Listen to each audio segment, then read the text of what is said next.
Hello. Let's get back into Jesus' long trial.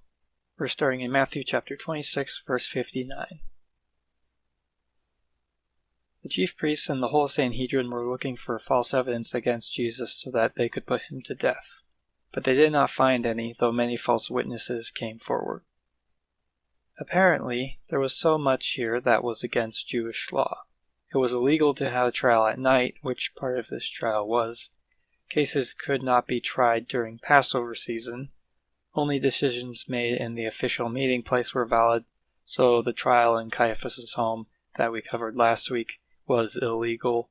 Trials always began with evidence of innocence first, but none was given here, only guilt. And false witnesses were punished by death, but that didn't happen here. They all got off scot-free. In this trial, it is impossible to say that the members of the Sanhedrin were acting out of righteousness, only corruption. And so the Psalms' prophecies come true, as Jesus was falsely accused and hated without cause. Finally, two came forward and declared, "This fellow said, 'I am able to destroy the temple of God and rebuild it in 3 days.'" Then the high priest stood up and said to Jesus, "Are you not going to answer? What is this testimony that these men are bringing against you?" But Jesus remained silent. Isaiah 53:7 is fulfilled, because it says, "He was oppressed and afflicted, yet he did not open his mouth. He was led like a lamb to the slaughter, and as a sheep before its shearers is silent, so he did not open his mouth." The high priest said to him, "I charge you under oath by the living God. Tell us if you are the Christ, the Son of God." Luke 22:68.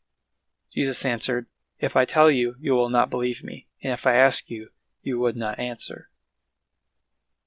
Jesus confirms that their corruption blinds them to actual discussion. That is not what they were looking for.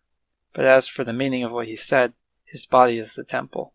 John 2:21 says this. He wasn't talking about an act of carpentry, he was talking about resurrection. Back to Matthew 26:64. "Yes, it is as you say," Jesus replied.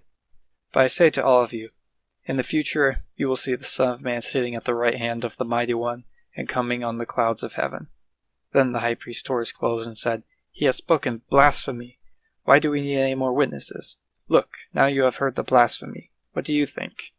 "He is worthy of death," they answered. This was an attack on their pride. Jesus saw that they were all sitting around him, judging the heck out of him. But at the end of time, when all is said and done, there will only be one judge, and it's who they're looking at right now.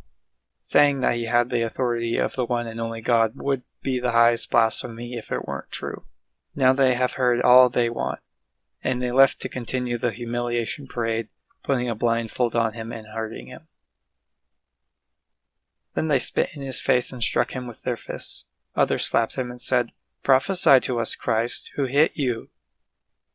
Even previously, when people weren't necessarily being mean, they demanded that Jesus do miracles and give signs. When Jesus fed the 5,000, they followed Jesus, demanding that they feed them more. And now they're doing the same thing, but with fists. They're treating him like a circus freak. They put a blindfold on him and asked him to do some magic. Welcome to the freak show. This is where the freaks go. This is the place that they can never take you. Welcome to the freak show. But all this physical mockery was prophesied in Isaiah 50, verse 6. "I offer my back to those who beat me, my cheeks to those who pulled out my beard. I did not hide my face from mocking and spitting." It seemed at face value that Jesus was losing, but actually he was winning with every person that spat in his face. Previously that day, he only got false witnesses, but this mockery was the ultimate witness. He was who he said he was through his pain. Don't you forget it. Pilate is next week. See you then.